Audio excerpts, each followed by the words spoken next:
Dari mana Raden Arya Geni tahu aku punya harta? Itu juga aku tidak tahu. Bagaimana? Kau setuju dengan usulku? Usulmu menarik, Donggala. Cukup licik.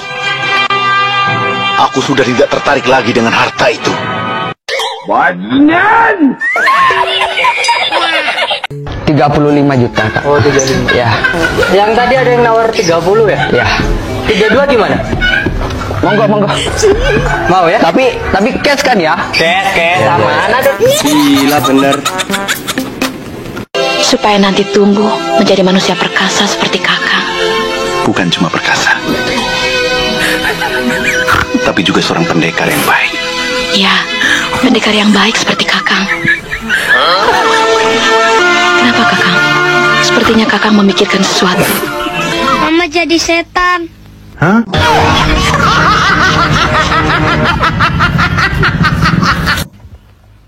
Paman Bajil.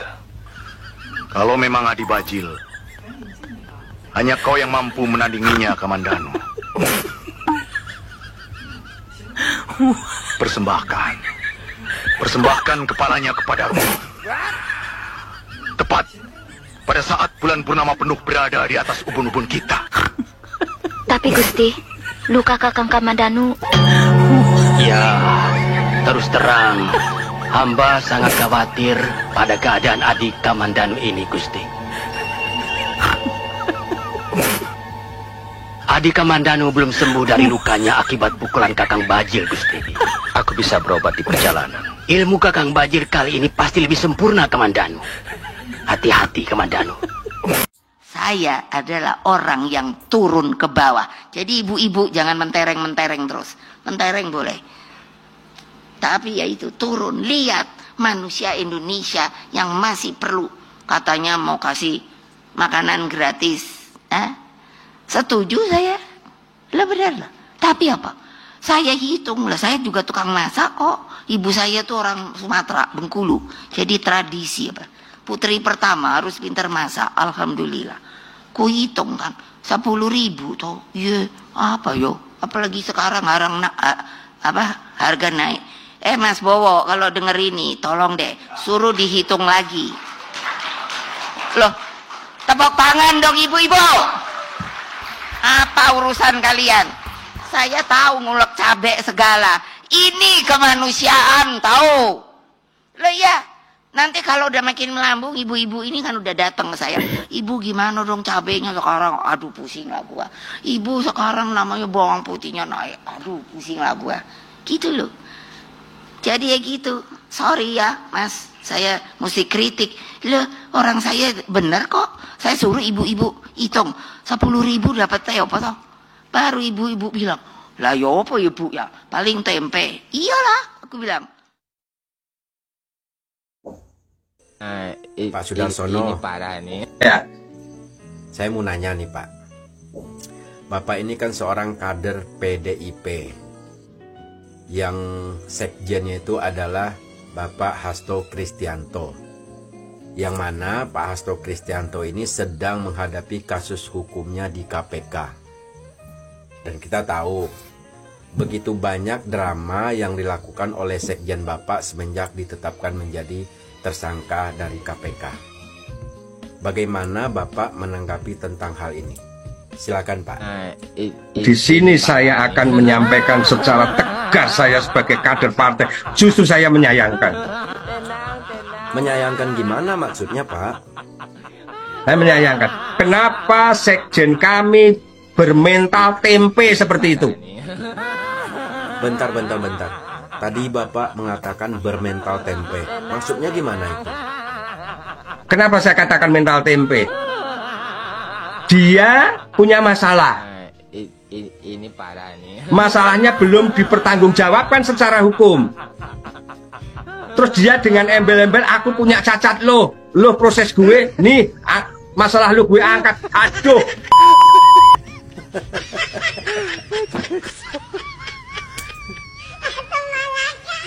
Wah, keras sekali nih Bapak. Bapak bisa mempertanggungjawabkan nggak kalimat Bapak? Saya pertanggungjawabkan kalimat saya. Oke lah kalau begitu. Ya, kalau begitu mending saya tanya dulu sama Ibu Ketum mengenai Pak Sekjen ini. Bu Ketum, tadi kan Ibu sudah mendengar apa yang dipaparkan oleh salah satu kader Ibu mengenai Pak Hasto. Terus? Menurut saya, mending Ibu tanya dulu deh Pak Hasto, kuat apa enggak? A few moments later. Tok, masih kuat gak Tok? Ini sekarang cengeng. Cengeng. Lebih cengeng mana Ibu Ketum dibanding Pak Hasto? Ini Pak. Lebih cengeng Pak Hasto ketimbang ketumnya.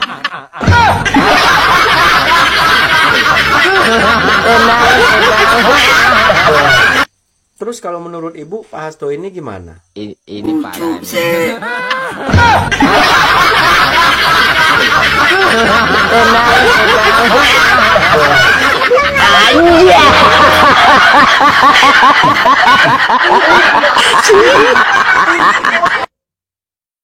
Halo guys, kembali lagi bersama saya di Freddy Kakao Channel. Setelah beberapa hari ini saya tidak mengupload video karena kesibukan, jadi hari ini saya kembali dengan tentunya masih dengan topik yang sama, parodi ngakak, para gelandangan politik dan juga bagaimana sikap yang ditunjukkan oleh para oknum-oknum ya di PD Perjuangan. Tadi sudah teman-teman saksikan bagaimana abang kita Jimmy membuat parodi sebuah wawancara antara kader PD Perjuangan di mana mereka sangat menyayangkan sikapnya Hasto yang ketika dia ditetapkan sebagai tersangka, dia mencoba untuk melawan dengan katanya dia ingin menunjukkan bukti-bukti bahwa dia punya data pejabat negara ini korupsi.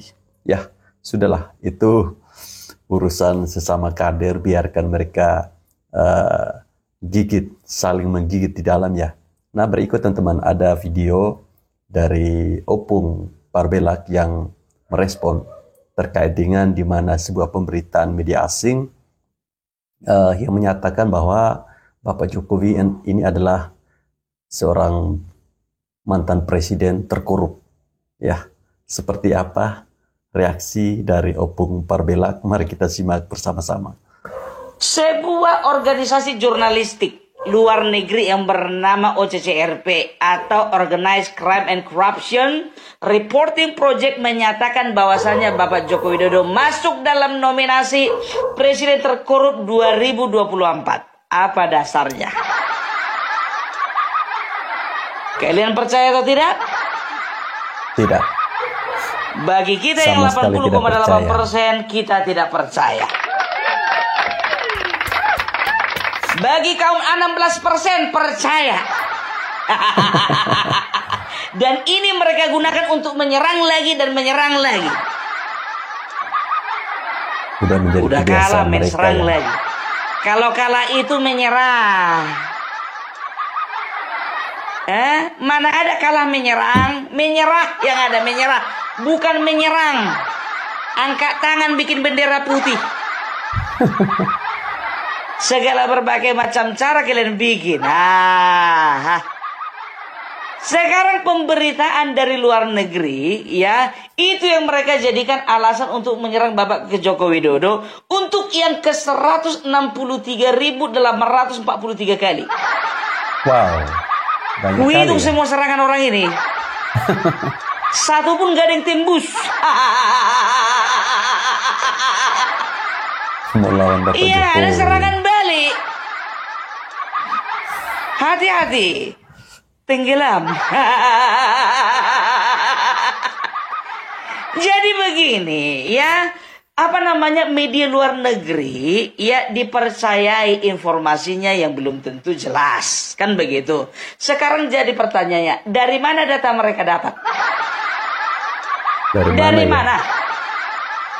Apakah Ada mereka yang tahu? mengambil data memang betul-betul akurat?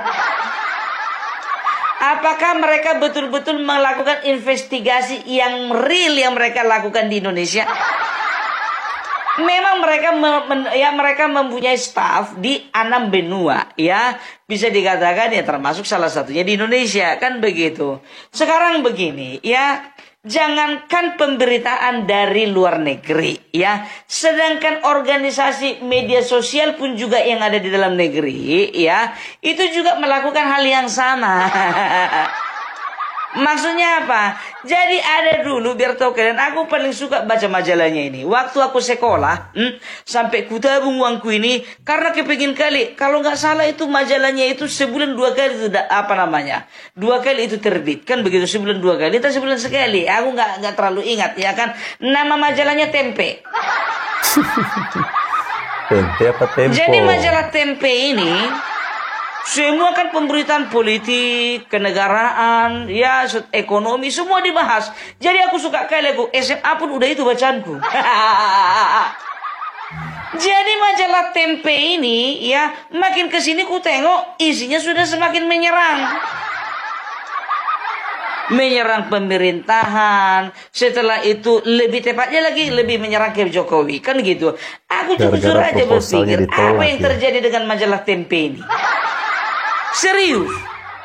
Dan mereka mulai bikin lagi podcast namanya Bocor Keliling. Bocor Keliling. Kerjanya menghasut masyarakat, memberikan data palsu, menggambar-gamborkan data-data yang kurang jelas, menyerang pemerintahan, menyerang Bapak Jokowi, menyerang keluarga Bapak Jokowi. Itulah dia kerjaannya majalah Tempe dan juga Bocor Keliling. Makin ke sini, makin gak respect lagi orang sama kawan ini. Makanya, ya yang beli itu juga yang 16%. Kalau kita golongan 80% gak akan mau beli itu. Gak berisi ya. Itu makanya aku bilang, sedangkan media Indonesia, ya yang ada di Indonesia ini, ya media, sumber media terpercaya. Ingat itu ya, majalah Tempe sama Bocor Keliling. Ya, itu aja nggak bisa kita percaya sepenuhnya, apalagi pemberitaan dari media luar. Loh, apa dasarmu pun kita tidak boleh mempercayai apa namanya media luar itu? Apa karena mereka menominasikan Joko Widodo menjadi presiden terkorup 2024? Bukan itu. Ada apa? Ada apa? Ada udang di balik bakwan kah? Atau ada cabai di balik tahu isi? Harus tahu kita. Tempe. Jadi ya, Organized Crime and Corruption Reporting Project ini, ya ini dibangun, ya didirikan pada tahun 2007 oleh 2 orang jurnalis. Di mana? Di Amsterdam, ibu kota dari Nederland. Ngerti orang Nederland? Londo. Blondo. Ya, itu dia. Jadi didirikan oleh 2 orang jurnalis, ya di kota Amsterdam, ya. Setelah itu mereka semakin lama semakin berkembang karena yang mereka soroti itu adalah isu-isu dari dunia, kan begitu, dari pemimpin-pemimpin dunia, dan juga mereka itu menyoroti ya kejahatan-kejahatan terorganisir dan juga korupsi yang dilakukan oleh orang-orang atau tokoh-tokoh dunia. Nah, jadi sering berjalannya waktu, mereka mendapat kepercayaan dari publik. Mereka sampai-sampai ada 270 pemimpin di dunia ini sampai mengundurkan diri oleh karena pemberitaan dan juga pengungkapan yang mereka lakukan. Karena memang mereka melakukan investigasinya tidak main-main. Kan begitu. Itu yang pertama dulu. Nah, ternyata ya mereka itu sampai mendapatkan penghargaan. 2003 mereka mendapatkan penghargaan hadiah Nobel, ya perdamaian karena mengungkap kasus korupsi. Setelah itu mereka mendapatkan lagi, pokoknya ada beberapa penghargaan, ya yang mereka terima. Ya mereka makin mendapatkan kepercayaan. Nah, sekarang pertanyaannya, apakah berita tentang pemberitaan Bapak Joko Widodo menjadi presiden terkorup 2024 itu memang betul-betul murni hasil dari investigasi mereka? Kalau memang mereka murni dari hasil investigasi mereka, nah siapa yang mereka wawancara? Kalau mereka wawancara orang model Opung Parbella, kita akan katakan bahwasanya Bapak Joko Widodo adalah presiden terbaik yang pernah dimiliki Indonesia. Tapi Pasti kalau wawancara mereka tanya 16% ini. Rizik Sihab, Rocky Gerung, mereka tanya yang namanya Faisal Assegaf, Deddy Sitorus, Hasto Kristianto, ya habislah. Kan begitu. Dan siapa yang memberikan data itu kepada mereka? Kita juga nggak tahu, kan begitu ya. Atau mereka mungkin tidak bekerja sama, ya, tidak kong kali kong dengan orang-orang di Indonesia, tapi mereka kong kali kong dengan negara-negara luar. Yang tidak Kok ingin yakin kali Indonesia pun maju. jadi begini, ya, jadi begini. Ya, Indonesia sejak tahun 2020 Bapak Joko Widodo memberhentikan ekspor bahan mentah berupa nikel dan juga ada beberapa barang tambang yang lainnya yang tidak diekspor lagi. Karena apa? Karena Presiden Joko Widodo menerapkan sebuah sistem yang sangat luar biasa. Apa itu? Hilirisasi, ya. Jadi kalau kemarin ya, Indonesia sebelum tahun 2020 mereka itu mengirim, ini aku ambil contoh dari nikel saja ya. Jadi dari nikel bahan baku untuk membuat baterai, ya, apalagi baterai untuk kendaraan listrik, ya. Jadi sebelum 2020 yaitu 2019 dan seterusnya, Indonesia itu hanya mengirimkan atau mengekspor bahan baku, bahan mentah. Nah, hal inilah yang dipandang Bapak Joko Widodo bahwasanya sudah saatnya Indonesia mendirikan sebuah pabrik sendiri di negara sendiri, ya, supaya apa? Supaya bahan mentah itu dikelola dan diproduksilah, ya, barang-barang turunan dari produk nikel ini, sehingga apa? Sehingga meningkatkan pendapatan negara. Gitu loh, ya, sehingga mendapatkan pendapatan negara yang berlipat-lipat kali ganda. Kalian tahu, ya, ini dari Kementerian Keuangan mengatakan bahwasanya tahun 2019 waktu kita mengekspor kita hanya mendapatkan sekitar 3,5 miliar, ya, 3,50 miliar, ya, pendapatan, ya. Tapi setelah kita tidak ekspor lagi, yang kita kirim adalah bahan sudah jadinya, kita menerima penghasilan sekitar 120,14 miliar. Artinya ini 14 miliar dolar ya. Jadi bisa dikatakan peningkatan dari sebelum ekspor, ya, setelah ekspor dan tidak mengekspor lagi, itu ada sekitar 263%. 263%, ya. Jadi kalau dirupiahkan, sewaktu masih mengekspor bahan mentah, kita itu mendapatkan omset sekitar 3,50 miliar. Kalau di Indonesia kan, kalau dikurskan ke dalam rupiah, ya, karena itu tadi hitungannya dolar, dikurskan ke dalam rupiah, itu menjadi 51 triliun. Nah, setelah kita menghentikan atau tidak lagi mengirim barang ke luar negeri dan kita mengirim, ya, barang yang sudah jadi, barang-barang turunan dari nikel ini, ya, kita itu mendapat sekitar 12,5 miliar, ya, 12,5 miliar. Setelah dikurskan itu sekitar 180 triliun. Bayangkan kalian, dari 51 triliun menjadi 181 triliun. Hampir 4 kali Itu lipat, dia. ya, guys. Jadi bisa dikatakan ini adalah langkah yang sangat tepat dan langkah yang sangat besar bagi bangsa kita. Nah, terjadilah kerugian di negara-negara yang selama ini menerima impor nikel dari Indonesia. Negara manakah itu? Negara-negara Eropa dan Amerika Serikat. Negara Eropa mana saja? Ada Perancis, ada Denmark, ada Jerman, ada Belanda, dan lain sebagainya. Plus negara Amerika Serikat. Mereka marah, maka tahun 2021 mereka melakukan gugatan kepada WTO. Kan begitu, World Trade Organization. Ya, tapi Ya, tapi walaupun digugat, ya Presiden Joko Widodo tetap melakukan proses hilirisasi. Nah, Itu hebatnya Pak Jokowi di situ goyanglah ya, guys. perekonomian di negara Eropa. Akhirnya mereka cari cara bagaimana untuk menggulingkan pemerintahan Bapak Joko Widodo.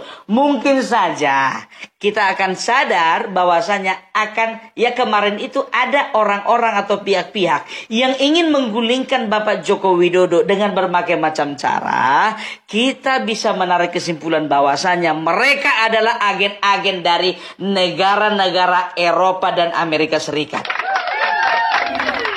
Masuk akal? Apa Masuk hubungannya akal. dengan OCCRP ini? Ya, ternyata OCCRP yang pertama ya didirikan di Amsterdam, Belanda. Artinya apa? Bagian dari negara Eropa. Setelah itu yang menjadi, tahu kalian, yang menjadi pendana atau donatur itu negara-negara perusahaan-perusahaan yang ada di negara Eropa. Pantesan saja ya. Ada perusahaan ada perusahaan Belanda, ada perusahaan Jerman, ada perusahaan Perancis, ya, dan ada perusahaan-perusahaan lainnya. Setelah itu mereka juga mendapatkan dana ya dari kementerian luar negeri yang ada di negara-negara Eropa plus Amerika Serikat. Ya.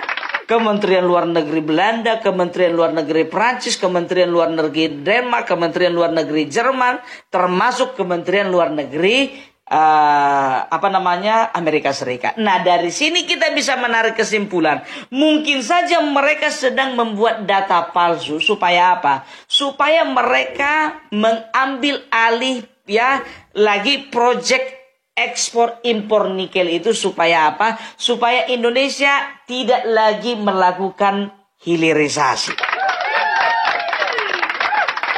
Gitu dia. Jadi mungkin sekarang ini secara aku bilang sama kalian ya, ini secara logika.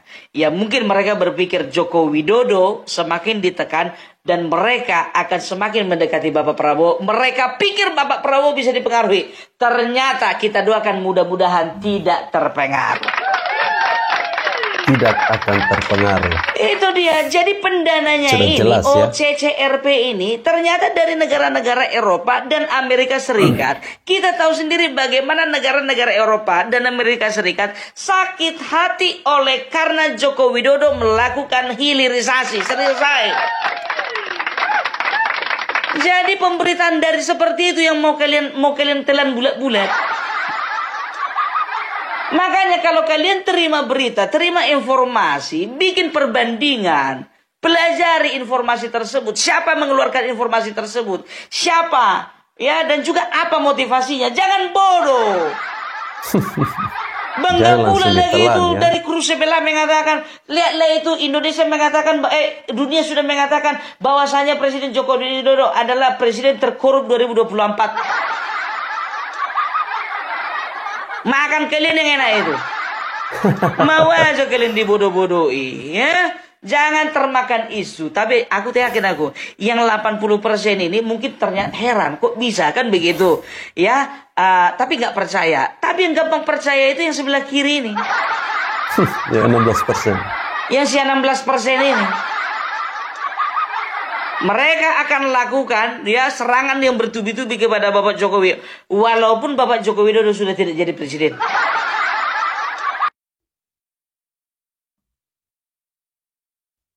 Ya, itulah hebatnya Bapak Jokowi, walaupun beliau sudah tidak lagi menjabat sebagai Presiden Republik Indonesia, tapi masih saja orang-orang membuat berita tentang Bapak Jokowi. Kali ini beritanya tidak tanggung-tanggung ya. Sebuah lembaga jurnalis internasional ya. Bahkan lembaga ini pernah menerima hadiah Nobel. Artinya sebuah penghargaan karena pernah mengungkapkan kasus-kasus korupsi para pemimpin negara ya. Bahkan hanya karena gara-gara mereka mengungkapkan kasus korupsi, ada pemimpin-pemimpin negara yang mengundurkan diri. Nah teman-teman, kita kembali kepada salah satu media ini yang menetapkan Bapak Jokowi sebagai presiden terkorup tahun 2024 ya.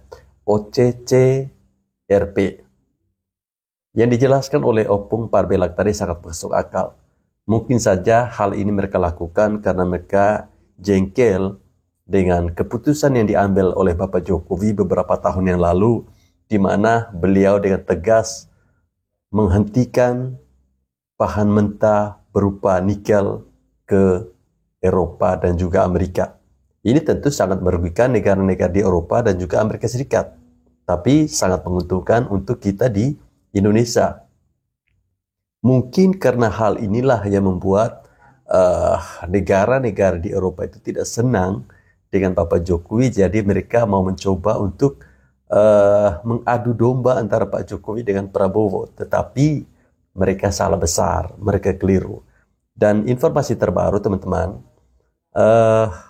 bahwa media ini sudah mencabut link resminya, ya, link berita terkait dengan Bapak Jokowi sebagai presiden terkorup 2024. Dan mereka sebenarnya tidak punya bukti yang kuat. Kenapa mereka bisa menetapkan Bapak Jokowi sebagai presiden terkorup? Nah, faktanya ya, ada sebuah fakta menarik bagaimana media ini menetapkan Bapak Jokowi sebagai presiden terkorup. Ternyata ya teman-teman, ada email yang masuk ya, email yang masuk ke media ini karena nama Bapak Jokowi selalu disebut. Jadi mereka mengambil sebuah kesimpulan bahwa Pak Jokowi ini sebagai presiden terkorup. Padahal kita di Indonesia sendiri, kita yang manusia 80% ini tentu merasa biasa-biasa saja ya. Kita tahu bahwa seorang Jokowi itu dia merupakan satu-satunya saat ini ya presiden terbaik Indonesia yang pernah ada. Presiden yang ketika memimpin bangsa ini benar-benar memakai Pancasila sebagai dasar dia membangun bangsa ini. Ya, sila kelima keadilan sosial benar-benar dia terapkan untuk membangun bangsa ini.